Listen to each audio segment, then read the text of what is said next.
Hi everyone, I hope you all are doing good. And आज हमारी transfer of property act की second class है और आज हम लोग पढ़ने वाले हैं rights and liabilities of buyer and seller as well. Okay, 1 minute।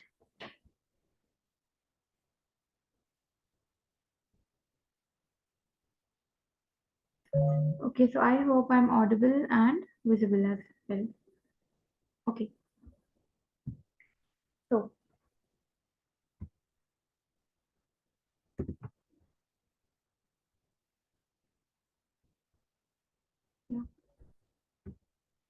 ठीक है। तो अगर आप लोग ने ये बेयर एक्ट में सेक्शन को देखा होगा तो ये काफी बड़ा सेक्शन है। ठीक है, आराम से 2 पन्नों का सेक्शन है। टफ नहीं बोलूंगी बट लेंदी बहुत ज्यादा है तो कई बार बोरिंग हो जाता है। ओके, तो इससे पहले कि हम लोग इस सेक्शन के बारे में हम पूरा इसको रीड करें, हम सब पूरा रीड करेंगे सेक्शन को, नो डाउट। ये पूरा सेक्शन है, यहाँ पे आप देख सकते हो। बट उससे पहले मैं आपको कुछ बेसिक उसको स्मॉल में समझाना चाहती हूँ। आई वांट कि आप लोग उसकी समरी पहले जान ले, क्योंकि अगर आप लोग समरी भी समझ जाएंगे ना तो ये सेक्शन पढ़ना बहुत इजी हो जाएगा। अगर हम इस डायरेक्टली इस सेक्शन पे आ जाएंगे तो ऐसे ऐसे टर्म्स आएंगे बीच में जो आप लोग को समझ में नहीं आएंगे। एंड वन मोर थिंग, आपको ये चीज ध्यान में रखनी है कि हमारा जो एग्जाम है ये कम्प्लीटली एक ऑब्जेक्टिव एग्जाम है, राइट। तो इस ऑब्जेक्टिव एग्जाम के अकॉर्डिंगली हमको पढ़ना भी वैसे ही है, हमें बहुत ज्यादा डीप में नहीं जाना, इसको वर्ड टू वर्ड याद नहीं करना है। सिर्फ कंसेप्ट समझना है कि ओके ऐसा होता है ऐसा होता है। और रही बात इस सेक्शन की, तो इसमें बहुत सारे क्लॉजेस हैं एंड इट डजंट मीन कि आपको सारे क्लॉजेस याद करने हैं। आपको बिल्कुल क्लॉजेस याद नहीं रख करने हैं इस सेक्शन में, बस आपको इसका क्रक्स समझना है। एक जिस्ट अपने दिमाग में बैठानी है कि ओके बायर है तो बायर के ये राइट्स होंगे, सेलर है तो सेलर के ये राइट्स होंगे। ठीक है, परचेजर है, ठीक है, तो उसकी क्या ड्यूटीज होंगी। ठीक है, बायर और सेलर दोनों की ड्यूटीज क्या होंगी, राइट्स क्या होंगी, लाइबिलिटीज क्या होंगी। तो बहुत बेसिक बेसिक सा एक सेक्शन है। अगर आपने कभी कोई कोई भी चीज मान लीजिए परचेज की होगी तो इतना आप भी समझ सकते हैं। हम डेली लाइफ में, रूटीन लाइफ में भी देखते हैं कि किस तरीके से किस तरीके की राइट्स होती हैं, लाइबिलिटीज होती हैं, तो ये आप लोग खुद समझते हैं, राइट। तो बस वही सिंपल नॉर्मल चीजें हैं, लेंदी है, थोड़ा टफ लैंग्वेज में लिखा है बट टफ नहीं है। लिटिल बिट बोरिंग लगता है बट हम इसको इतने शॉर्ट में पढ़ेंगे सबसे पहले समरी में कि आपको फिर बोरिंग लगेगा नहीं। ठीक है, तो हम स्टार्ट करते हैं।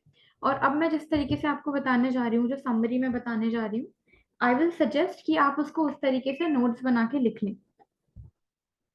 आपको रिवीजन में बहुत काम आएगा, क्योंकि इतना बड़ा सेक्शन पढ़ने में ही टाइम जाता है, फिर उसके बाद रिवीजन में कितना टाइम जाएगा। ओके, चलिए हम आज की क्लास स्टार्ट करते हैं। देखिए, सबसे पहले हम बात करेंगे। ओके, हम सेल, देखिए एक, हम मान लीजिए हम सेल, एक ट्रांजैक्शन हो रहा है, यहाँ ए है, ये ए है, ये बी है। ठीक है, he is the seller and he is the buyer. Done. Now rights and liabilities, अब हम एक, मान लीजिए ये सेल का ट्रांजैक्शन हो रहा है तो इसके भी कुछ पार्ट्स हमको करने पड़ेंगे कि सेल के पहले क्या राइट और लाइबिलिटी होगी, और सेल ट्रांजैक्शन कंप्लीट हो गया उसके बाद क्या राइट एंड लाइबिलिटीज होंगी। ठीक है, तो सबसे पहले हम क्या पढ़ेंगे, rights and liabilities before sale. Okay, ये सेल के पहले के हैं। चलिए, तो सबसे पहले हम राइट के बारे में बात करते हैं, सेलर का। राइट ऑफ सेलर क्या है। सेलर का सबसे पहला राइट क्या है, जो बेच रहा है। आप सिंपल सोचिए कि अगर ए है, अपने ये प्रॉपर्टी है, ये ए का घर है, वो बेच रहा है, तो सेल के पहले उसके पास क्या राइट होगा, क्या राइट होगा उसका, कि जो भी प्रॉपर्टी से रेंट आ रहा था अभी तक, ठीक है, अगर रेंट आ रहा था मान लीजिए तो वो, ठीक है, तो जो भी रेंट आ रहा था, प्रॉफिट आ रहा था, जो सेल के पहले उसको आ रहा था, उन सब के ऊपर उसका राइट है, वो अभी भी होगा। बस इतना सा है, बहुत बेसिक है, कुछ भी नहीं है सेक्शन में ज्यादा। तो राइट ऑफ रेंट और profits arising out of the property, rent या फिर प्रॉफिट जो भी प्रॉपर्टी से अराइज हो रहे हैं वो सारे, ठीक है। एक और चीज मैं आपको बता दूं, ये जो सेक्शन है ये बिल्कुल भी क्रोनोलॉजिकली सेट नहीं है। इसमें बीच में से कभी भी रेंट कभी भी लाइबिलिटीज आ जाएंगी, फिर कभी भी राइट्स आ जाएंगे, कभी सेलर के बारे में बात होगी, कभी बायर के बारे में बात होगी। तो हमें क्या करना है, हम ये जो कर रहे हैं हम इसको प्रॉपर क्रोनोलॉजिकली कर रहे हैं। तो आप इसको नोट कर लीजिए, ये आपको सिर्फ इस एग्जाम के लिए नहीं आगे भी काम आएगा। ठीक है। तो ये क्या लिखा है, बिफोर सेल। तो सेल के पहले क्या है, सेलर के राइट्स हम देख रहे हैं। क्या राइट है कि जो भी रेंट्स और प्रॉफिट्स अराइज हो रहे थे प्रॉपर्टी से, वो सारे रेंट्स और प्रॉफिट्स उसके हैं। ये सेक्शन 54, 55 सॉरी, 55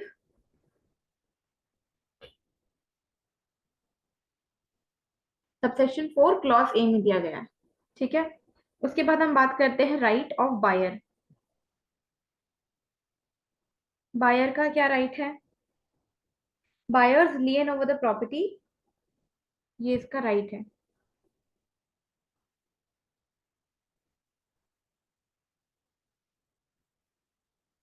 मैं जैसे बोलती जा रही हूँ ना, उसको सुन के भी लिखते जाओ इन केस आपको राइटिंग समझ में ना आए। ठीक है। सो बायर्स लियन ओवर द प्रॉपर्टी। तो अगर उसने कोई भी अमाउंट इन एडवांस पे करा है, ये बायर है, अगर मान लीजिए ये घर 50 लाख का बिक रहा है, अगर उसने 5 लाख भी पहले पे करे हैं, तो वो 5 लाख की वैल्यू होती है, राइट। तो लियन ओवर द प्रॉपर्टी, तो जो भी इसने एडवांस कर रखा है उसकी, उस अमाउंट के लिए वो प्रॉपर्टी के ऊपर लियन कर सकता है। लियन क्या होता है आपको पता होगा, बेसिक सी चीज है। एग्जाम्पल से बताती हूँ। मान लो आप, ए ने बी को अपना सूट सिलने दिया। ठीक है, एक लड़की है, उसको, उसने टेलर है बी, उसको अपना सूट सिलने दिया। अब क्या किया कि ए ने और जो डेट बताई थी बी ने, उस दिन वो लेने पहुंच गई। ठीक है। तो ए ने पैसे नहीं दिए और बोलती है कि मुझे बिना पैसे दिए आप मेरा सूट वापस करो। तो बी के पास अभी क्या राइट है, क्या वो, उसने तो मेहनत कर दी है, उसने तो सूट सिल के रख दिया है। अब भी अगर ए अगर पैसे ना दे, तो बी के पास क्या बचेगा, यही बचेगा ना कि वो सूट रख ले, सूट वापस ना करे। राइट। तो इसी को हम कहते हैं लियन।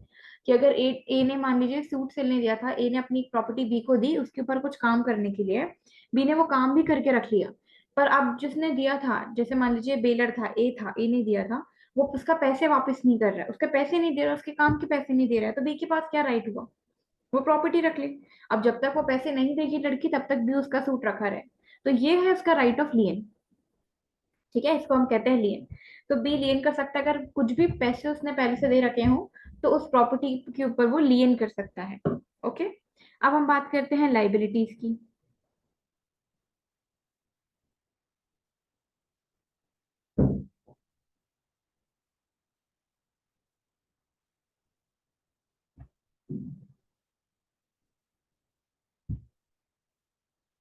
ठीक है। लाइबिलिटीज में क्या है, सबसे पहले लाइबिलिटीज हम सेलर के बारे में देख रहे हैं। ठीक है। Liabilities of seller. सबसे पहले, अब सेलर कौन है, यहाँ ए है सेलर। ठीक है। क्या लाइबिलिटी है ए की, कि वो जो भी डिफेक्ट्स उसकी प्रॉपर्टी में वो डिस्क्लोज करे। सिंपल सी बात है, ये तो करना ही पड़ेगा। अगर ए प्रॉपर्टी बेच रहा है और मान लीजिए ए का जो घर है उसमें सीलन आई हुई है। ठीक है। और ऐसी सीलन है जो कि विजिबली बाहर से नहीं दिख रही है, बट पता है कि ये जो चीज है ये अंदर से स्ट्रक्चर मकान का कमजोर कर रही है ना। तो disclose the defects in the property, ये उसकी लाइबिलिटी है, ये सेलर को बताना चाहिए। दूसरा क्या है, liability to produce title deeds of the property. अब ऑब्वियसली ना, घर बेच रहा है वो, टाइटल डीड्स तो दे, टाइटल डीड्स नहीं देगा तो कैसे पता चलेगा कि ये प्रॉपर्टी ए की ही प्रॉपर्टी है, बी कैसे मान ले। तो ये ए की लाइबिलिटी बन जाती है कि वो उस घर की टाइटल डीड्स किसको दे, बी को दे।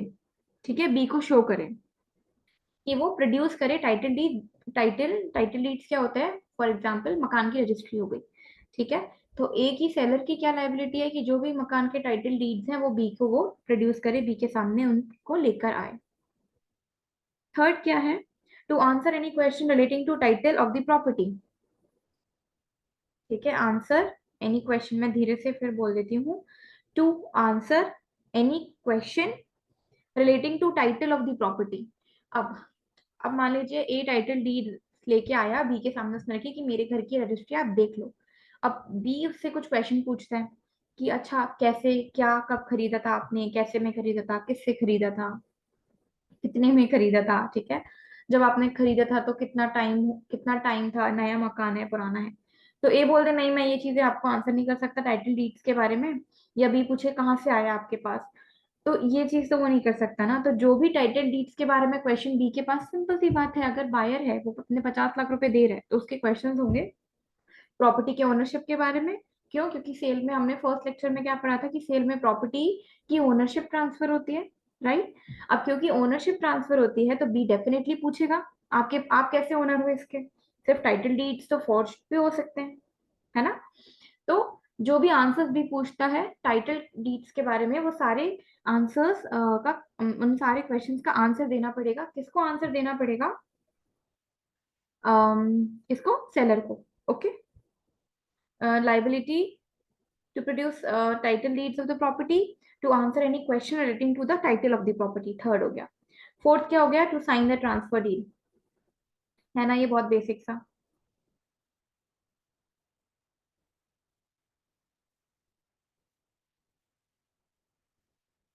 टाइटल डीड साइन तो करना ही पड़ेगा, जो भी वो कॉन्ट्रैक्ट करते हैं। ऐसा थोड़ी ना होता है बिना साइन सिग्नेचर के वो कॉन्ट्रैक्ट ही गया, nothing, just a document. Signature important है, तो साइन करना उसको। Then management of property, care of property. अब अगर ए को पता है कि मैं ये प्रॉपर्टी बेचना चाहता हूँ, तो इसका मतलब ये नहीं ना कि वो उसका उस घर के साथ मिसमैनेजमेंट करेगा। ठीक है, मान लीजिए कि ए अपनी एक कार बेच रहा है बी को, जस्ट फॉर एग्जाम्पल, ठीक है। तो ए को पता है मैं बेचने वाला हूँ, है ना, बात भी हो गई है बी से। अब उसको लगे ओके मैं तो बेचना चाह रहा हूँ, अब तो मैं इसकी रैश ड्राइविंग करूंगा, इसको जिस तरीके से रफ यूज करूंगा जिससे खराब करके मैं बी को दे दूं। क्या वो ऐसा कर सकता है?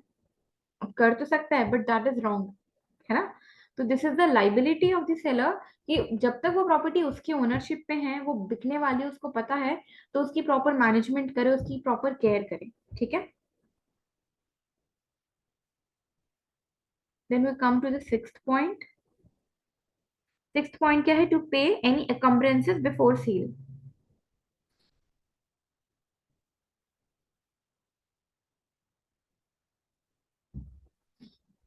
One second.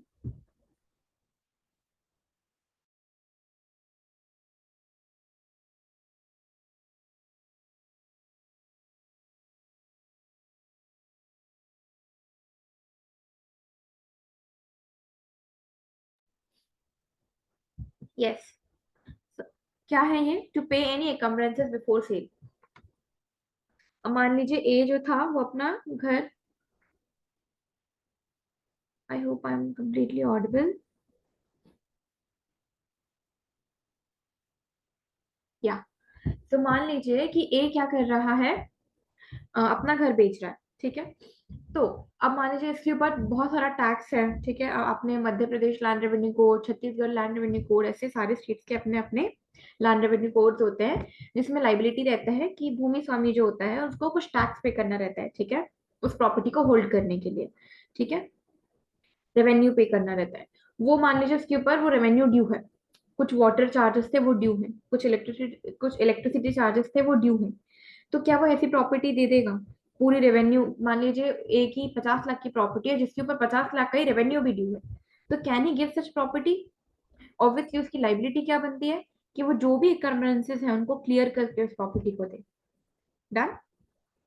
तो ये हो गई liabilities of the seller, to pay any encumbrances before sale. Then we come to the liabilities of buyer. ठीक है, मैं यही लिख देती हूँ इसके बगल में, कहाँ पे लिखूं, यही लिख देती हूँ। ये लाइबिलिटीज ऑफ सेलर है, इसके बगल में मैं लिखती हूँ लाइबिलिटीज ऑफ बायर। अब ये सब याद रखना, हम बिफोर सेल के बारे में बात कर रहे हैं। बिफोर सेल, ठीक है, अभी सेल हुई नहीं है। ये सारी चीज आप देखो बिफोर सेल की ही बारे में है ना, कि सेल करने से पहले डिफेक्ट बता देना, टाइटल डीड्स दे देना, जो वो सवाल करे उसका आंसर दे देना, ठीक है, टाइटल डीड्स पे सिग्नेचर कर देना, प्रॉपर्टी का मैनेजमेंट करना, केयर करना, एनकम्बरेंसेस पे करना, ठीक है। अब सेल होने के पहले बायर की क्या लाइबिलिटीज हैं देखें। Disclose fact of increase in value of property. Disclose the fact of increase in value increase in value of property,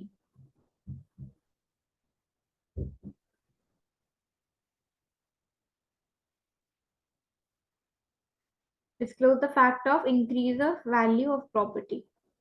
ठीक है।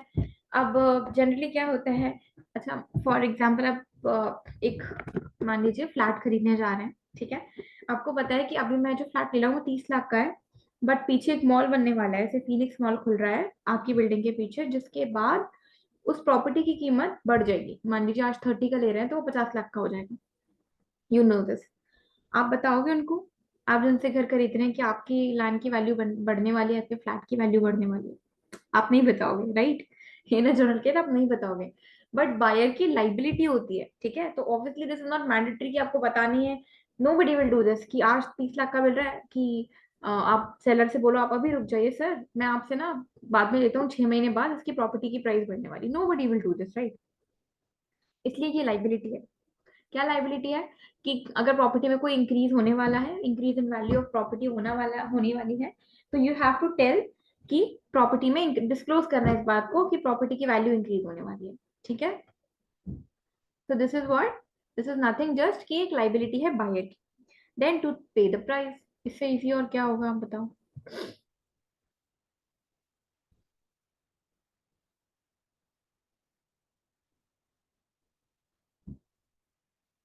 प्राइस पे करना। ठीक है, सेल नहीं हुई है तो बायर को तो प्राइस पे करनी ही है ना, पैसे तो देगा ही ना, 50 लाख की प्रॉपर्टी हम बेच रहे थे तो। ओके, ये लाइबिलिटी हो गई बायर की। अब हम बात करते हैं rights and liabilities after sale. If you want मैं स्लाइड्स में, sorry so sorry, if you want मैं स्लाइड्स में ये सारे कॉनोटेशंस रखूंगी सो दैट आपको प्रॉब्लम ना आए।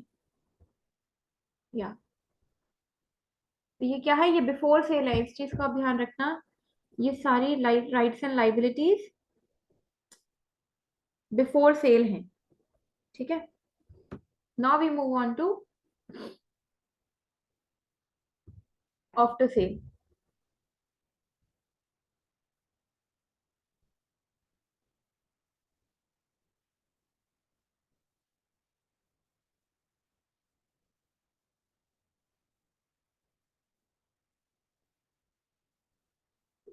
अब हम आफ्टर सेल के बारे में बात करेंगे।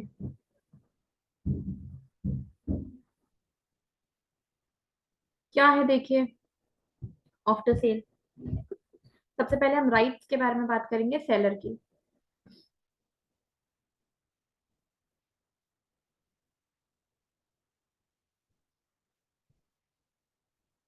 ठीक है। राइट्स ऑफ सेलर क्या है, सेलर्स लियन। अभी मैंने आपको लियन का मतलब समझाया है। वहां बायर का था, यहाँ किसका है, सेलर्स लियन। ठीक है। फॉर एग्जाम्पल, एक ए है, सेलर है, बी है, बायर है, ये एक घर है जो ए बी को बेचने वाला है। ठीक है। अब ए ने भरोसे में बी के प्रॉपर्टी अपनी बी के नाम रजिस्ट्री करा दी। ठीक है, ए ने प्रॉपर्टी रजिस्ट्री करा दी, बी पैसे ही नहीं दे रहा। अब क्या करेगा ए, अब लॉ के हिसाब से तो रजिस्ट्री हो चुकी है, राइट। लीगली तो हो गई registry, he can do anything now. पर ए क्या कर सकता है, प्रॉपर्टी तो अभी ए के पास ही है, मान लीजिए प्रॉपर्टी जो है वो अभी ए के पास ही है। ओके। तो ए उस प्रॉपर्टी के ऊपर लियन कर सकता है कि ठीक है, तुमने मुझे अब तक पैसे नहीं दिए हैं, मैं तुम्हें प्रॉपर्टी नहीं दूंगा। और एग्जांपल सिंपल देती हूँ, ए अपनी कार बी को बेच रहा था। ठीक है। ए ने अपनी कार बी को बेची, बी ने क्या करा, पैसे नहीं दिए। तो जब तक बी पैसे नहीं देगा तब तक ए जो है वो अपनी कार को अपने पास ही रखे। तो ये लियन का राइट रहता है कि सेलर तब तक अपनी प्रॉपर्टी ना दे, उसके ऊपर कोई बाउंडेशन नहीं, जब तक कि उसको उसका अमाउंट ना मिल जाए। इसी को हम कहते हैं लियन। आप इंडियन कॉन्ट्रैक्ट एक्ट पढ़ोगे ना, वहां पे सेक्शन 70, सेक्शन 71 ये पढ़ेगा, general lien and particular lien. वहां पे काफी अच्छे से आपके सेक्शंस पढ़ेगा, ये इंपॉर्टेंट सेक्शन है इंडियन कॉन्ट्रैक्ट एक्ट के, and I think that is also a part of your syllabus, right. Seller's lien. Then अब हम बात करते हैं राइट्स ऑफ बायर।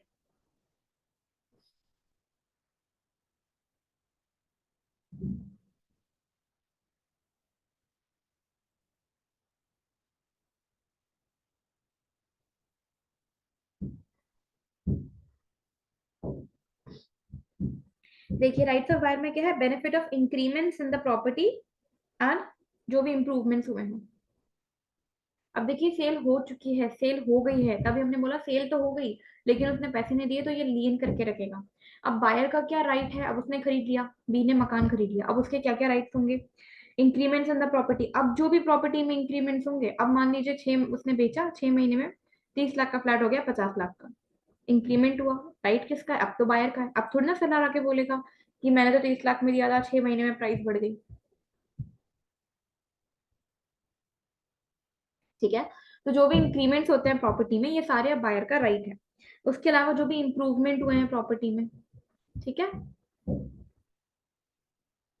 एमपीएलआरसी जो है, मध्य प्रदेश लैंड रेवेन्यू कोड, ठीक है। मैं आपको उसका एग्जांपल देती हूँ, उसमें इंप्रूवमेंट्स के बारे में बात करी गई है, ठीक है। इंप्रूवमेंट्स डिफाइंड भी है एमपीएलआरसी में, जो डेफिनेशन क्लॉज है उसमें। एंड उसके अलावा भी एलुवियल और डिलुवियल ये कंसेप्ट होते हैं। क्या होता है एलुवियल डिलुवियल, एमपीएलआरसी के सेक्शन 205 206 आप लोग देखेंगे तो उसमें कंसोलिडेशन के बारे में बात की गई है। फिर एलुवियल डिलुवियल सेक्शन 201 से लेके 200 से लेके 205 तक बात करते हैं। तो होता क्या एलुवियल डिलुवियल, मान लीजिए कि ये एक प्लॉट ऑफ लैंड है, ठीक है, यहाँ से नदी बह रही थी, फाइन, ये ए का प्लॉट है। अब क्या हुआ, बहुत गर्मी पड़ी, ये नदी सूख गई, ये नदी सूख गई। अब मान लीजिए 1 हेक्टर का लैंड था, ठीक है। अब क्योंकि ये सूख गई यहाँ से, तो इस लैंड में इतना एरिया ऐड हो गया, ठीक है, ये क्या हो गया, एलुवियल हो गया। एडिशन जो हो जाता है ना लैंड के एरिया में, उसको हम कहते हैं एलुवियल, ठीक है। और एक और फॉर अनदर एग्जांपल, ये एक लैंड है, यहाँ से नदी बह रही थी, ए का लैंड है 1 हेक्टर का, उफान आया, नदी ना इतनी आ गई, ए का आधा लैंड खा गई। अब ए का जो लैंड है वो 1 हेक्टर बचा ही नहीं, ये तो सिर्फ 500 बचा, ठीक है। तो इसको हम कह लेंगे decrease in the area of land is called diluvial. तो increase in the area of land and decrease in the area of land, increase को हम कहते हैं एलुवियल, डिक्रीज को हम कहते हैं डिलुवियल। तो इसी तरीके से ये कॉन्सेप्ट दिए क्यों हैं आखिर लैंड रेवेन्यू कोड में, ये इसलिए दिए गए हैं क्योंकि इनको इन हर इंसान को, ठीक है, every person has to pay tax over his property his land, right. भूमि स्वामी हम क्यों कहते हैं, उस भूमि उस लैंड का, that person is the owner, तो he has to pay the revenue for the land which he is holding, correct। now यहाँ पे क्योंकि मान लीजिए वो पहले फॉर एग्जाम्पल 100 रुपए टैक्स दे रहा था, अब तो उसकी लैंड कम हो गई ना यार, आधी बची, तो अब वो 100 रुपए टैक्स क्यों दी, उतने में से तो नदी बह रही है, करेक्ट, तो उसका टैक्स भी कम होना चाहिए, आधा होना चाहिए। सिमिलरली 100 रुपए दे रहा था वो टैक्स, अब उसके पास तो डबल जमीन हो गई, 1 नहीं 2 हेक्टर जमीन हो गई, अब क्या वो अभी भी 100 रुपए देगा, नहीं देगा, डबल करेगा ना, लैंड बढ़ गया उसका। तो इसलिए एलुवियल डिलुवियल के कंसेप्ट होते हैं कि अगर increase in the area of land हुआ है तो डेफिनेटली आपका रेवेन्यू बढ़ेगा, अगर decrease in the area of land हुआ है तो रेवेन्यू डिक्रीज होगा, ठीक है। तो इसी तरीके से जो भी इंक्रीमेंट होते हैं प्रॉपर्टी में, जो भी इंप्रूवमेंट्स होते हैं प्रॉपर्टी में, ठीक है, वो सबके ऊपर अब राइट किसका हो जाएगा, बायर का राइट हो जाएगा। Now moving further, just one second.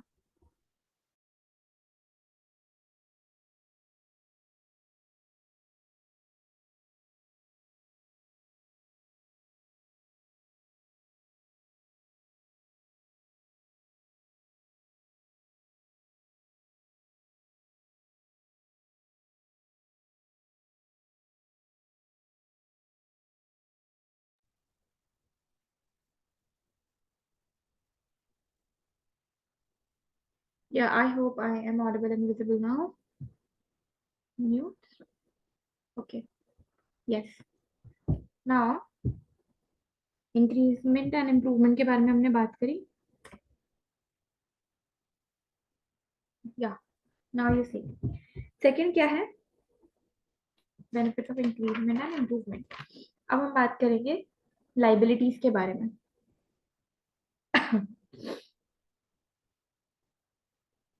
Sorry guys, okay.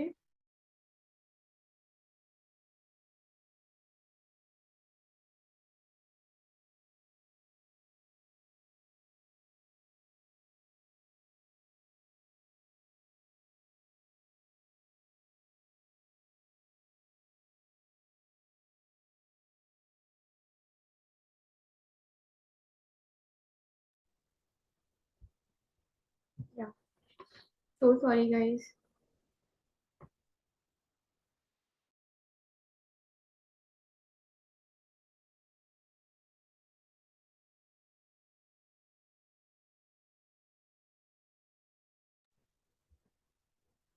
अब हम आगे देखते हैं लाइबिलिटीज ऑफ द सेलर।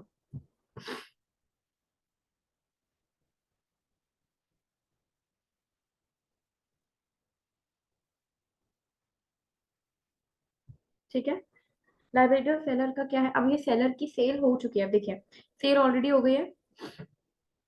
तो अब सेलर की क्या क्या लाइबिलिटीज है? अब सेलर ने तो बेच दिया है ना घर, अब काय की लाइबिलिटीज? अब हम देखते हैं अब काय की लाइबिलिटीज। डिलीवरी ऑफ पोजेशन, सबसे पहला क्या? पोजेशन तो डिलीवर करे, प्रॉपर्टी बेची है ना, ऐसा थोड़ी ना है वो खुद रख के थोड़ी ना बैठ सकता है। करेक्ट। तो डिलीवरी ऑफ पोजेशन सबसे पहली लाइबिलिटी हो गई सेलर की। ठीक है, सेकंड क्या होगा? सेकेंड होगा implied liability of seller to answer any question regarding title of the property। तो यहाँ पे एक क्या है, ये implied liability है, मैं एक बार फिर से रीड आउट कर देती हूँ।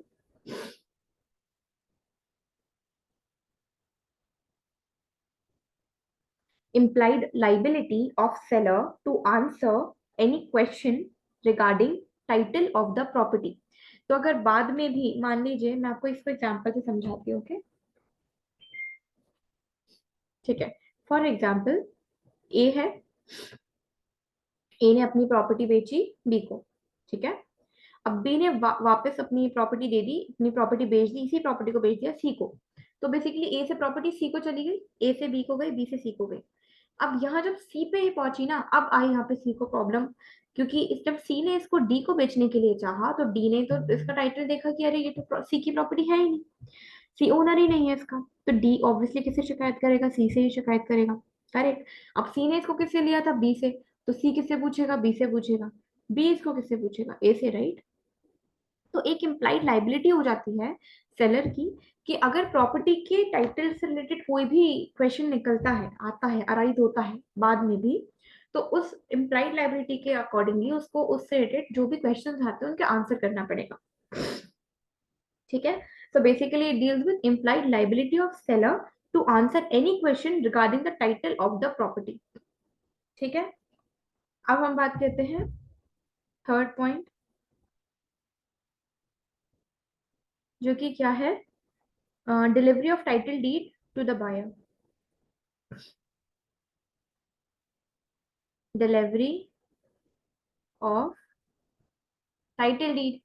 ठीक है, तो जिस तरीके से उसने पोजेशन डिलीवर कराया है, टाइटल डीड भी तो देगा ना। तो सेलर को, बायर को क्या क्या, एक तो पोजेशन का डिलीवर, मतलब जो पोजेशन है वो भी डिलीवर करे, और दूसरा जो टाइटल डीड है वो भी डिलीवर करे। ठीक है, ये दोनों चीजें हो गई। देन हम बात करते हैं लाइबिलिटीज ऑफ बायर। अब हमने ये क्या पढ़ा था? लाइबिलिटीज सेलर की थी। अब मैं यहाँ लिखती हूँ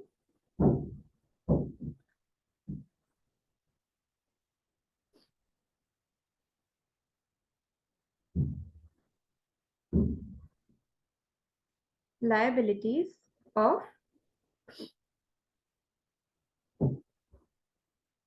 बायर। क्या है liabilities of buyer? To suffer any injury, loss और damage to the property.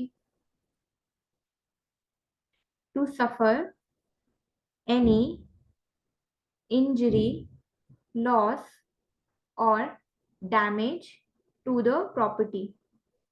Injury, loss और डैमेज टू द प्रॉपर्टी। अब एक बार प्रॉपर्टी बिक गई है, ठीक है, अब अगर उस प्रॉपर्टी को कोई भी इंजरी होती है, लॉस होती है, तो वो कौन बेयर करेगा? सेलर। सेलर नहीं करेगा ना, क्यों? प्रॉपर्टी तो उसने बेच दी, तो अब उसकी क्या ही लाइबिलिटी रही? नहीं रही ना। तो अब जो बायर है, तो प्रॉपर्टी में जो भी, अब फॉर अनफॉर्चुनेट एग्जाम्पल, ए ने भी, ए ने अपनी प्रॉपर्टी बी को बेची, बी ने प्रॉपर्टी खरीदी, और उसके एक महीने बाद ही, मान लो दिल्ली नोएडा का एरिया था, अर्थक्वेक आ गया। ठीक है, वो फ्लैट अनफॉर्चुनेटली डिस्ट्रॉय हो गया। क्या करेगा वो? कुछ नहीं कर सकता, राइट? तो ये लाइबिलिटी अब बायर की है, कि अब कोई भी लॉस होता है, इंजरी होता है, डैमेज होता है प्रॉपर्टी पे, तो वो बायर ही करेगा, क्योंकि सेल कंप्लीट हो चुकी है। ठीक है, अब नहीं होगा कि सेल, और जो ओनर था उसका, जिसने बेची है, उसकी हो। ठीक है, तो अब बेसिकली किसकी हो गई है ये? अब ये सारी लाइबिलिटी हो गई है बायर की। Now to bear the expenses of registry. अब ये बहुत इंपॉर्टेंट, सबसे इंपॉर्टेंट पॉइंट है। इंपॉर्टेंट क्यों, ये आपको पता होगा वैसे। बियर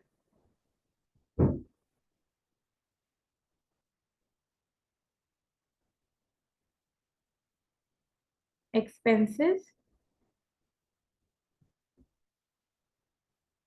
ऑफ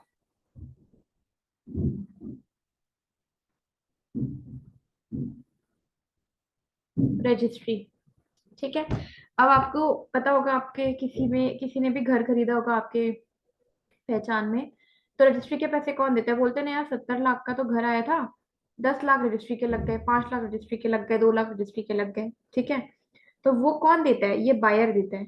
ठीक है। तो जो भी इंसान घर खरीदता है ना, वो रजिस्ट्री के पैसे देता है। तो एक्सपेंसेस ऑफ रजिस्ट्री कौन बेयर करता है? बायर। ओके। ये हो गई liability of buyer.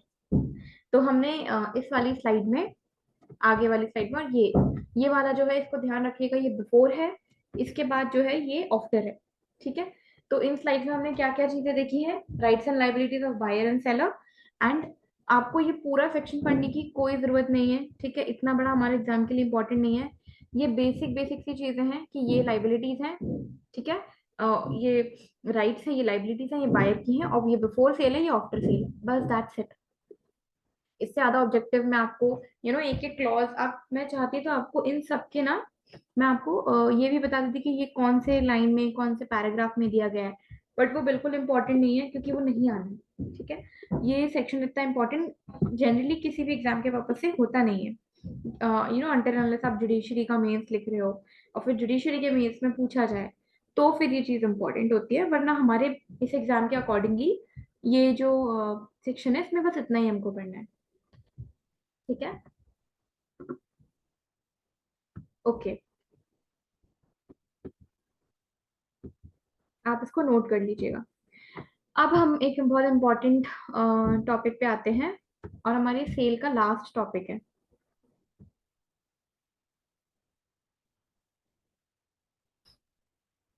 Marshalling by subsequent purchaser. ये एक ऐसा टॉपिक है, बच्चे बहुत कंफ्यूज होते हैं इसमें। ठीक है। बहुत कंफ्यूज होते हैं, काफी सारे एग्जाम्स में भी टॉपिक, ये टीपीए में एक बहुत इंपॉर्टेंट टॉपिक है। ठीक है। और जुडिशरी के एग्जाम्स में भी एक बहुत इंपॉर्टेंट टॉपिक है, रहता है जनरली। तो मार्शलिंग बाय सब्सिक्वेंट परचेज, तो परचेज, तो मार्शलिंग क्या होता है ये समझना है हमें। सब्सिक्वेंट परचेज हम ये क्या होता है समझेंगे। ठीक है। पहले हम सेक्शन पढ़ लेते हैं, उसके बाद हम इसका पूरा कंसेप्ट समझेंगे। सेक्शन क्या बोलता है देखिए। If the owner of two or more properties mortgages them to one person and then sells one or more of the properties to another, the person to another person, the buyer is, in the absence of a contract to the contrary। इस line का मतलब I hope आपको पता हो, वरना मैं इसको अभी डिस्कस करती हूँ। कि बहुत सारे प्रोविजन में, ऑलमोस्ट सारे एक्ट्स में ये होता ही है। ये बहुत प्रोविजन में, 80% प्रोविजन में ऐसे लिखा होता है ना। entitled to have the mortgage debt satisfied out of the property or properties not sold to him, so far as the same will extend, but not so as to prejudice the rights of the mortgagee. Number one, आप बेरक में मेरे साथ पढ़िए, चाहे तो mark कर सकते हैं। और पर्सन क्लेमिंग अंडर हिम,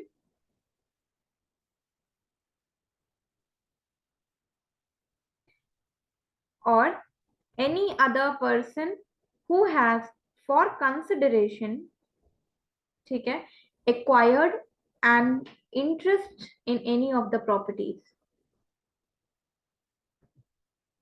ठीक है। क्या समझ में आया? मैं बताती हूँ क्या समझ में आया। देखिए, जब हम सेक्शन 56 पढ़ रहे हैं, तो पहले एक चीज ध्यान रखिएगा। मार्शलिंग नाम से दो कंसेप्ट हैं पूरे टीपीए में। एक ये है, और एक है टीपीए का सेक्शन 81। जो सेक्शन 81 है, पहले तो मैं ये बहुत अच्छे से क्लैरिफाई कर दूं, ये क्वेश्चन बहुत ट्रिकी क्वेश्चन है, यूजुअली आता है एग्जाम्स में, कि डॉक्ट्रिन ऑफ मार्शलिंग कहाँ दी गई है। डॉक्ट्रिन ऑफ मार्शलिंग सेक्शन 81 में दी गई है, और marshalling by subsequent purchase section 56 में दिया गया है। तो सबसे पहली बात कि सेक्शन 56 और सेक्शन 81 दोनों एक साथ पढ़े जाते हैं। क्लियर। उसके बाद सेक्शन 56 जो है वो मार्शलिंग बाय सब्सिक्वेंट परचेजर है। सेक्शन 81 क्या है, डॉक्ट्रिन ऑफ मार्शलिंग है। तो क्वेश्चन में अगर डॉक्ट्रिन ऑफ मार्शलिंग कहाँ दिया गया है, आंसर क्या होगा, सेक्शन 81। अगर क्वेश्चन में पूछा जाए कि मार्शलिंग कौन से सेक्शंस में आती है, अगर उसमें एक सेक्शन है 56, एक है 81, एक है बोथ, मतलब C, both both A and B, एक आता है नन ऑफ दी अबव, तो आप बोथ लगाओ क्योंकि मार्शलिंग दोनों में डिस्कस की गई है। पर डॉक्ट्रिन ऑफ मार्शलिंग सेक्शन 81 में है, मार्शलिंग में सब्सिक्वेंट परचेज सेक्शन 56 में है। क्लियर, इतना क्लियर। अब हम क्या पढ़ रहे हैं, हम ये पढ़ रहे हैं मार्शलिंग में सब्सिक्वेंट परचेजर। दोनों की कंसेप्ट ऑलमोस्ट सेम है, बस एक कंटेंट का डिफरेंस है, एक कंटेंट का डिफरेंस है। 81 भी हमारे सिलेबस में, हम उसको आगे पढ़ेंगे। हमने अगर अभी ये कवर कर लिया तो 81 कवर करना विल बी नथिंग। ठीक है, तो हम अब इसको डिस्कस करते हैं कि सेक्शन होता क्या है बेसिकली। ओके, पहले मैं आपको कंसेप्ट समझाती हूँ, देन हम इसका एग्जाम्पल समझेंगे।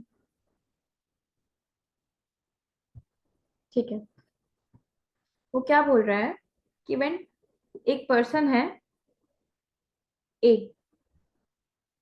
ठीक है, अब उसने अपनी ओके, पहले अपन एग्जाम्पल से पहले कंसेप्ट समझ रहे थे ना, हाँ ठीक है। तो कंसेप्ट क्या बोलता है, जब कोई पर्सन अपनी दो या दो से ज्यादा प्रॉपर्टीज किसी पर्सन को क्या कर रहा है, मॉर्गेज कर रहा है, ठीक है। फिर उसने क्या करा, उन्हीं दो या दो से ज्यादा प्रॉपर्टीज में से कोई एक या एक से ज्यादा प्रॉपर्टीज किसी को जो मॉर्गेज की गई थी वही कर दी सेल। तो जो सेलर है, जो बायर है यहाँ पे, उसके पास ये राइट है कि वो उस इस प्रॉपर्टी का मॉर्गेज का रिडम्पशन उस प्रॉपर्टी से करा जो उसको ना बिकी गई हो। नहीं आया होगा समझ में, मैं फिर से समझाती हूँ। ए था, उसने अपनी दो प्रॉपर्टीज, ठीक है, बी को कर दी मॉर्गेज। मॉर्गेज क्या होता है आपको पता है, मॉर्गेज करी मतलब बी ने ए को लोन दिया, मतलब बेसिकली ए ने बी से लोन लिया है, मतलब बी ने ए को पैसे दिए हैं, जिसके बदले में सिक्योरिटी में ए ने अपनी प्रॉपर्टी बी को रखने के लिए दी। ठीक है, ए ने अपनी प्रॉपर्टी बी को दी है, मॉर्गेज करी है, जिसके बदले में बी ने ए को लोन दिया है। तो ए ने बेसिकली बी से पैसे ले रखा हुआ है। ठीक है, पैसे कैसे चुकाएगा, जब पैसे चुकाएगा तभी प्रॉपर्टी वापस मिलेगी। ठीक है, तो मॉर्गेज का कंसेप्ट आपको पता होगा, हम आगे आने वाले क्लासेस में इसके डिटेल में पढ़ेंगे। तो ए ने बी से लोन ले रखा है, तो ए ने अपनी दो प्रॉपर्टीज बी को मॉर्गेज कर दी।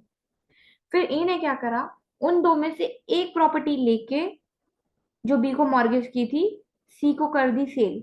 यहां उसने करा था मॉर्गेज, और यहां उसने क्या करा है, सेल। ठीक है, अब उसने बी को मॉर्गेज कर दी, अब सी को जो प्रॉपर्टी बेची गई है, जो सी को प्रॉपर्टी जो बेची गई है, उनमें से जो प्रॉपर्टी, जो एक प्रॉपर्टी, एक घर, दो घर उसने बी को दिए थे मॉर्गेज में, उनमें से एक घर उसने सी को दे दिया, बेच दिया। तो अब क्योंकि जो घर उसने सी को बेचा है उस पे तो मॉर्गेज है, मतलब वो तो सिक्योरिटी है। कौन के पास, बी के पास रखी हुई सिक्योरिटी है कि अगर ए ने पैसे नहीं लौटाए तो बी उस घर को जब्त कर लेगा।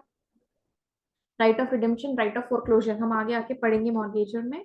मॉर्गेज में क्या होता है, रिडेम्पशन क्या होता है, फोरक्लोजर हम इन डिटेल पढ़ेंगे। ठीक है, तो बी तो जब्त कर लेगा इस प्रॉपर्टी को, है ना, क्यों, क्योंकि अगर ए ने क्योंकि सबसे पहले क्या हुआ, पहले तो मॉर्गेज हुआ था ना। टीपीए में कंसेप्ट है एक, आप आगे पढ़ेंगे, हम ये भी हमारे सिलेबस में है, section 93, tacking, prohibition of tacking. तो आप बस इतनी सी बात समझ लो, क्या, कि अगर ए ने अपनी प्रॉपर्टी है, पहले एक प्रॉपर्टी, एक घर है, पहले बी को मॉर्गेज करा, बी से लोन लिए, फिर वही घर सी को दे दिया, फिर वही घर डी को मॉर्गेज कर दिया, फिर वही घर ई को मॉर्गेज कर दिया। तो ऐसा हो सकता है कि एक घर चार लोगों से लोन लेके 10 लाख इससे लिए, 10 इससे लिए, 10 इससे लिए, 40 लाख एक प्रॉपर्टी को चार जगह मॉर्गेज कर दिया। तो क्योंकि पहले इसको मॉर्गेज किया था ना, पहले पैसे किसने दिए थे, बी ने दिए थे, तो रिडम्पशन भी पहले बी का होगा। तो पहले ए बी को लौटाएगा 10 लाख, फिर सी को, फिर डी को, फिर ई को। तो जिस ऑर्डर में मॉर्गेज हुआ है ना, उसी ऑर्डर में रिडम्पशन होगा। ये एक कंसेप्ट है, हम आगे पढ़ेंगे, मैं आपको बहुत शॉर्ट में बता रही हूँ। ठीक है, बस इतना याद रखो, जिस ऑर्डर में उसने पैसे लिए हैं उस ऑर्डर में वो वापस भी करेगा। ठीक है, तो इस प्रॉपर्टी पे पहला राइट किसका होगा, जो मॉर्गेज की है, बी का। क्यों? क्योंकि बी को जब प्रॉपर्टी दी थी वो 40 लाख की प्रॉपर्टी पूरी थी, सी को दी तो वो ऑलरेडी बी के पास रखी थी, तो सी के पास और कम गया। डी को दी तो सी और बी दोनों के पास और ऑलरेडी मॉर्गेज थी, तो डी के पास और लेस इंटरेस्ट हुआ। ई को जब दी तो इन तीनों के पास पहले से मॉर्गेज है, तो ई के पास और कम इंटरेस्ट है ना, राइट। तो आपने ये बेसिक कंसेप्ट समझ लिया। अब देखिए, ए ने अपनी प्रॉपर्टी बी को मॉर्गेज करी, फिर वही उनमें से एक प्रॉपर्टी निकाल के सी को बेच डाली। ठीक है, तो अब सी तो ओनर हो गया ना, तो इसका राइट भी हमें प्रोटेक्ट करना है। पर बी भी तो मॉर्गेजर था ना, मॉर्गेजी था ना, जिसने इसको रख रखा है सिक्योरिटी बना के, पैसे दिए हैं, सिक्योरिटी है, तो इसका राइट भी प्रोटेक्ट करना है ना। तो ये सेक्शन बस इतना कहता है कि जब ए ने अपनी प्रॉपर्टी बी को बेची और उसमें से एक प्रॉपर्टी सी को बेच दी, तो सेलर ये बोल सकता है कि पहले मॉर्गेज डेट जो उसने, मान लीजिए 10 लाख रुपए रखे हुए हैं, वो उस प्रॉपर्टी में से रिडेम्पशन कराए, मतलब मान लीजिए फोरक्लोजर कराए। ठीक है, बी उस प्रॉपर्टी में से 10 लाख रुपए निकाले जो उसको नहीं बेची गई है। बी को दो प्रॉपर्टीज बेची गई थी, आपको याद होगा, एक ये घर, ये वाला घर सी ने खरीद लिया। तो सी क्या बोल सकता है, चलो ठीक है, ए पैसा नहीं दे पाया आप, अब बी क्या करेगा, उसकी दोनों प्रॉपर्टीज जब्त करेगा। यही करेगा, दो प्रॉपर्टीज उसने ली थी और पैसे लिए थे, दो प्रॉपर्टीज बी के पास थी, सिक्योरिटी। अब क्योंकि ए ने पैसे नहीं दिया, बी क्या करेगा, जब्त करेगा, जब्त मतलब फोरक्लोजर करेगा इन दोनों प्रॉपर्टीज पे। पर उनमें से एक तो सी को वो बेच चुका है ऑलरेडी। तो अब सी के पास क्या राइट हो गया कि सी ये बोल सकता है कि आप, बी से ये बोल सकता है कि आप उस प्रॉपर्टी में से अपना मॉर्गेज डेट क्लियर करो, जो मुझे नहीं बेची गई है पहले। ठीक है, ऐसा नहीं कि आप मुझे सी को बेची गई है, मैं तो वही रखूंगा। तो अगर इससे पूरा आपका मॉर्गेज डेट क्लियर हो सकता है तो पहले आप इससे करो। ठीक है, इस वाले प्रॉपर्टी में मत जाओ क्योंकि ये इसको बेची, क्योंकि इसको, उसके भी तो राइट्स हैं, ओनर के भी तो राइट्स हैं, जो सी अब ओनर बन गया है, राइट। तो मॉर्गेज डेट उस प्रॉपर्टी में से पहले, आप उस प्रॉपर्टी में से पहले पैसे लो। बी को बोलेगा सी कि जो प्रॉपर्टी मुझे नहीं बेची गई है, ठीक है, उसके बाद आप मेरी प्रॉपर्टी पे आना अगर डेट सेटिस्फाई नहीं होता है तो। ठीक है, तो सिंपल सी बात है, अगर एक इंसान है, ठीक है, उसने एक प्रॉपर्टी, दो प्रॉपर्टीज मान लीजिए मॉर्गेज करी एक इंसान को, फिर उसमें से एक प्रॉपर्टी किसी इंसान को सेल कर दी, तो जो बायर है वो बोल सकता है कि जो दो प्रॉपर्टीज है उसमें से मॉर्गेज डेट जो है उस प्रॉपर्टी में से आप क्लियर करवाओ जो मुझे नहीं बेची गई है। ठीक, in the absence of owner, entitled to have the mortgage debt satisfied out of the property not sold to him। ठीक है, ये लाइन समझ में आ गया। अब in the absence of contract to the contrary मतलब क्या है, सिंपल सी बात है कि अगर इन लोगों ने पहले से ही कोई कॉन्ट्रैक्ट कर रखा है, ए ने और बी ने, नेक्स्ट स्लाइड पे बताती हूँ।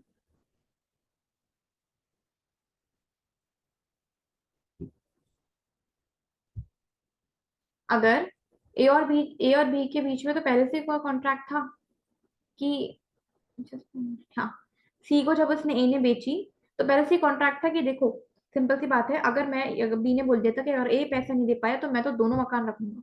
ठीक है, मैं चाहूँ मैं तो सी से ही अपना पूरा पैसा निकलवाऊंगा, मैं वो उससे निकलवाऊंगा ही नहीं जो खाली है। ठीक है, अगर ऐसा कॉन्ट्रैक्ट टू कॉन्ट्ररी तो ये प्रोविजन आपको सेव नहीं करेगा। अगर कॉन्ट्रैक्ट है तो in the absence of contract to the contrary मतलब अगर कॉन्ट्रैक्ट है तो this provision will not apply, then parties खुद जाने। ठीक है, तो इन अगर कोई कॉन्ट्रैक्ट हो गया है कि नहीं, किसी भी प्रॉपर्टी में से मॉर्गेज डेट क्लियर हो सकता है, सेटिस्फाई हो सकता है, तो किसी भी प्रॉपर्टी में से होगा। और अगर ऐसा कोई कॉन्ट्रैक्ट नहीं है तो डेफिनेटली ये जो बायर है, ठीक है, जो सब्सिक्वेंट परचेजर है, वो पहला वाला मॉर्गेज ही था, ठीक है, दूसरा वाला सब्सिक्वेंट परचेजर है। तो सब्सिक्वेंट परचेजर है, वो सिंपली ये बोल सकता है कि आप पहले वाली प्रॉपर्टी में से मॉर्गेज सेटिस्फाई करो ना, जो मुझे बिकी उस पे बाद में आना, अगर वो नहीं होता है, वो क्लियर, वो उतना सफिशिएंट नहीं है करने के लिए ना। इस सेक्शन का एक पार्ट और है। ठीक है, now so far as the same will extend but not to prejudice the right of mortgagee, person claiming under him, person as for consideration acquired an interest in the property। मतलब सी के right को हम protect तो कर रहे हैं अब यहाँ पे, लेकिन प्रेजुडाइज मतलब क्या होता है, इफेक्ट नहीं होना चाहिए डिस्ट्रॉय नहीं होना चाहिए इन तीनों का राइट। मॉर्गेजी जो बी था हमारे केस में, person claiming under him, any person जो कि उसके अंडर क्लेम कर रहा है, और कोई अगर ऐसा पर्सन है जिसने पैसे देके उस प्रॉपर्टी में इंटरेस्ट ले लिया, तो इनके राइट्स इफेक्ट नहीं होने चाहिए। ये मान लीजिए काइंड ऑफ एक्सेप्शन है कि इन लोगों के राइट इफेक्ट नहीं होंगे। अगर इनके राइट इफेक्ट हो रहे हैं तो कोई सी भी प्रॉपर्टी में से वो सेटिस्फाई कर ले। पर अगर ये इन तीनों के राइट इफेक्ट नहीं हो रहे हैं तो ही, नाउ फॉर एग्जाम्पल, ठीक है, मान लीजिए कि जो पूरा पैसा था, ये जो प्रॉपर्टी है ना, एक मिनट, इज द मार्कर, मान लो दो घर थे, ये वाला घर था 10 लाख का, छोटा सा घर था, रूम था। ये वाला था 50 लाख का। उसका जो डेट है वो मान लीजिए 60 लाख का डेट है, ठीक है। बी जो था, मैंने बताया था आपको, ये मॉर्गेज ही है। सी जो है वो सब्सिक्वेंट परचेज है। अब बी के पूरे 60 लाख रुपए इन्हें नहीं दिए, सी के पास जो प्रॉपर्टी है वो 50 लाख वाली है, ठीक है। तो क्या सी बोल सकते हैं कि नहीं, तुम तो 10 लाख वाली से दो, ये 50 तो मेरा हो गया है? अब नहीं, क्यों? क्योंकि इससे राइट किसका इफेक्ट हो रहा है? मॉर्गेजी का। उस क्योंकि अब तो बी का पूरा राइट है कि वो 10 लाख वाली प्रॉपर्टी भी रखेगा, 50 लाख वाली प्रॉपर्टी भी रखेगा, तब जाके उसके 60 लाख वसूल होंगे ना, राइट। तो अब सी नहीं बोल सकता कि नहीं सी, ये तो मेरी प्रॉपर्टी है। हाँ, अगर हम इसका जस्ट उल्टा करते कि मान लीजिए दो प्रॉपर्टीज थी, सी के पास जो है 10 लाख वाली प्रॉपर्टी है, ठीक है, और उसका डेट तो 50 लाख का था। जो अब ये जो है वो अनकम्बर्ड है, इसके ऊपर किसी का राइट नहीं है, एक ही प्रॉपर्टी थी, तो बी ये वाला रख ले, 50 उसका 50 सेटल हो गया। तो यहाँ से ये बोल सकता है कि मेरी प्रॉपर्टी पे मत जान खाओ, तुम इस वाली पे जाओ, बी वाली प्रॉपर्टी पे जाओ, जो कि मेरे पास नहीं है, ये अनकम्बर्ड प्रॉपर्टी है, ठीक है। तो बेसिकली ये सेक्शन का क्या ऑब्जेक्टिव है? सिंपल सा ये है कि सब्सिक्वेंट परचेजी के भी राइट्स बचे रहे और मॉर्गेजी के भी राइट्स बचे गए। लेकिन अगर मॉर्गेजी के राइट्स में कोई भी खतरा हो रहा है तो फिर सब्सिक्वेंट परचेजर को राइट नहीं मिलेगा, ठीक है। तो ये इतना सिंपल सा ये कंसेप्ट है मार्शलिंग का, ओके। आई होप आपको समझ में आ गया होगा ये सेक्शन अब। अच्छा, मैं आपको इसी में सेक्शन 81 का भी थोड़ा सा इंसाइट दे देती हूँ कि आखिर सेक्शन 81 में और सेक्शन 56 में अंतर क्या है। कुछ नहीं, सेक्शन 81 में बस इतना अंतर है, यहाँ कौन था पहला वाला? सब्सिक्वेंट, सब्सिक्वेंट मतलब बात का मॉर्गेजी था, दूसरा सब्सिक्वेंट परचेजर था। यहाँ जो बाकी है ना, ये सब्सिक्वेंट मॉर्गेजी है, परचेजर नहीं है। हम सेल में पढ़ रहे हैं, तो ऑब्वियसली बायर वो होगा, सब्सिक्वेंट परचेजर ही होगा, बायर होगा, ठीक है ना। तो यहाँ इस केस में क्या हो रहा था, एक प्रॉपर्टी एक को मॉर्गेज करी, फिर वही प्रॉपर्टी दूसरे को बेच डाली। 81 क्या बोलता है कि एक प्रॉपर्टी एक को मॉर्गेज करी, फिर वो दूसरे को भी मॉर्गेज कर दी, बस यहाँ दूसरे में सेल हो गया था। 81 जो है वो मॉर्गेज के पर्व्यू में आता है, हम देखेंगे ना, तो 58 से मॉर्गेज का सारे सेक्शन स्टार्ट हो जाते हैं, ठीक है। तो मॉर्गेज के स्टार्ट हो जाते हैं, ये काफी आगे तक चलते हैं जब तक कि लीज स्टार्ट ना हो जाए। तो 81 मॉर्गेज में आता है। तो बेसिकली जो 56 है वो बात करते हैं कि पहले एक को मॉर्गेज करी थी, फिर दूसरे वही प्रॉपर्टी दूसरे को उठा के बेच दी। 81 क्या बोलते हैं, पहले एक को मॉर्गेज करी थी, उसके बाद क्या करा, बाकी वही की वही प्रॉपर्टी दूसरे को मॉर्गेज कर दी। तो अब क्या होगा, ए है, उसने बी को मॉर्गेज करी, सी को मॉर्गेज कर दी, ठीक है। अब ए को 10, बी को ना 10 लाख रुपए लेने थे ए से, ठीक है। अब सी के पास भी वही प्रॉपर्टी है, तो सी क्या, दो प्रॉपर्टीज थी, एक 10 लाख की, एक और दूसरी 10 लाख की, ठीक है। सी क्या बोल सकता है कि यार ये इसमें से ये वाली जो 10 लाख की है ना, ये मुझे दे रखी है, और ये वाली उसने कंप्लीटली तुझे ही दे रखी है। तेरे को तो दो प्रॉपर्टीज मिली है, मुझे तो एक ही मिली है ना। तो अगर तेरे को अपना रिडीम कराना है, मान लो बी को अभी 5 लाख रुपए रिडीम कराना है, ठीक है, तो तू इस वाली से करवाना, वो ये बोलेगा। बी, तुम 10 लाख वाली प्रॉपर्टी से करवा लो, तुम्हारा तो रिडीम भी हो जाएगा, मेरी वाली प्रॉपर्टी छोड़ दो क्योंकि ये मेरे को मिली है इंडिविजुअली, है ना। गॉट द पॉइंट कि दोनों के राइट्स, बी की भी राइट सही रहा है, सी के राइट्स भी सही रहा है, बस यही इसका रहता है ऑब्जेक्टिव। आप इसके कंटेंट्स कैसे बनाओगे, अ, मैं बता देती हूँ।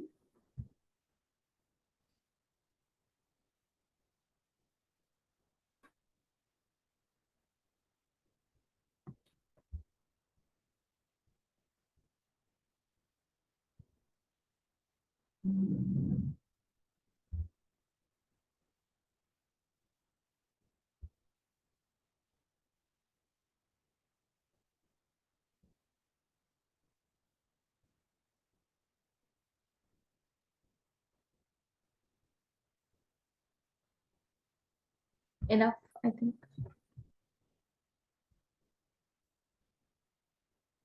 ठीक है, कंटेंट्स आप कैसे बनाओगे? आप सेक्शन 56 लिखोगे।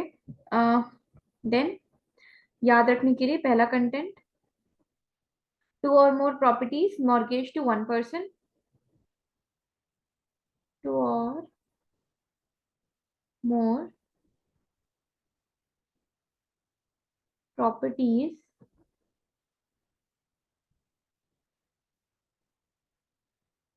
mortgaged to one person। ठीक है, देन सेकंड में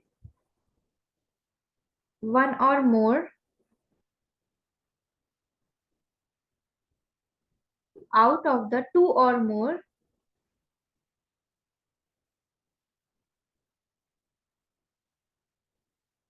टू और out of the two or more told. Told यही अंतर है 81 और 56 में, मैंने अभी बताया था। Sold to another. ठीक है, so the subsequent purchasee purchaser subsequent purchaser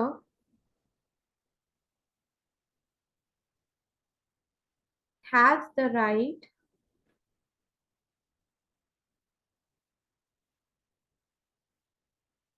to get the mortgage debt satisfied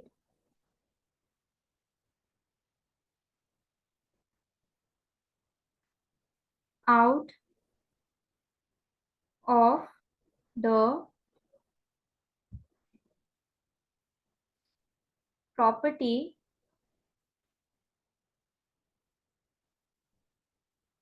not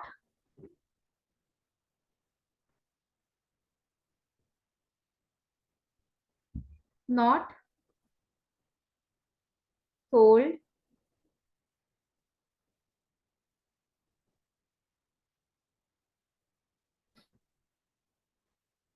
to him।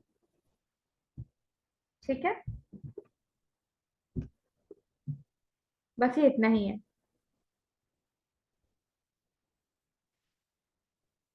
ठीक है, ये तीन कंटेंट्स है, आपको इसको ऐसे ही याद रखना है, बस इतने में हो जाएगा। ठीक है, सो आज की क्लास में हमने क्या क्या किया है? आज की क्लास में हमने basically rights and duties, rights and basically liabilities, seller के बारे में डिस्कस करी, बायर के बारे में डिस्कस करी। Rights and liabilities before sale हमने अलग डिस्कस करी, आफ्टर सेल हमने अलग डिस्कस करी। ओके, और बेसिकली हमने उस सेक्शन को बहुत ही शॉर्ट और क्रिस्प में समझा है। अगर आप इस सेक्शन को अलग ही पढ़ने बैठोगे, इट विल टेक योर बहुत आराम से 2 घंटा 3 घंटा। ठीक है, if you start making notes of it, पढ़ना समझना। ठीक है, हाउएवर अगर हम इस तरीके से उसको इतना क्रिस्प करके नोट्स बना के शॉर्ट में पढ़ेंगे, तो हमारा टाइम भी बहुत सेव होगा, रिवीजन में बहुत अच्छा होगा। और इस सेक्शन में एज सच बहुत ज्यादा कुछ डिफिकल्ट है नहीं, लेंदी है, बस वो समझना is very easy. Okay, so I hope you like today's class, and tomorrow we will start with mortgage। Okay, क्योंकि mortgage will also take around 4 to 5 classes, क्योंकि अगला जो टॉपिक होगा वो सबसे इम्पोर्टेंट होने वाला है हमारे एग्जाम में। सबसे ज्यादा जो इम्पोर्टेंट आता है, या हमारे एग्जाम में जो चीज सबसे ज्यादा इम्पोर्टेंट है, जिसके क्वेश्चंस कई बार देखे गए हैं, वो क्या है? वो मॉर्गेज है। वो भी टाइप्स ऑफ मॉर्गेज। उसमें हम लोग पढ़ेंगे कि सिंपल मॉर्गेज क्या होता है, यूसुफिक्ट्री मॉर्गेज क्या होता है, then will read about English mortgage. हम काफी सारे मॉर्गेज के टाइप्स पढ़ेंगे। देन हम मॉर्गेज से थोड़ा आगे बढ़ेंगे तो हम लोग रिडम्पशन के बारे में पढ़ेंगे, फोरक्लोजर के बारे में पढ़ेंगे, टैकिंग पढ़ेंगे जो अभी आज मैंने थोड़ा सा डिस्कस करा है सेक्शन 93। ठीक है। एंड मॉर्गेज में will see around 3 to 4 classes, क्योंकि इंपॉर्टेंट है, बहुत इंपॉर्टेंट है। सबसे ज्यादा क्वेश्चन मॉर्गेज से बनते हैं और लीज से बनते हैं। तो आप सारी टीपीए की क्लास इंपॉर्टेंट होने वाली है। एंड फिर हम लोग लीज स्टार्ट करेंगे। And yes, so I hope आपको आज की क्लास अच्छी लगी हो।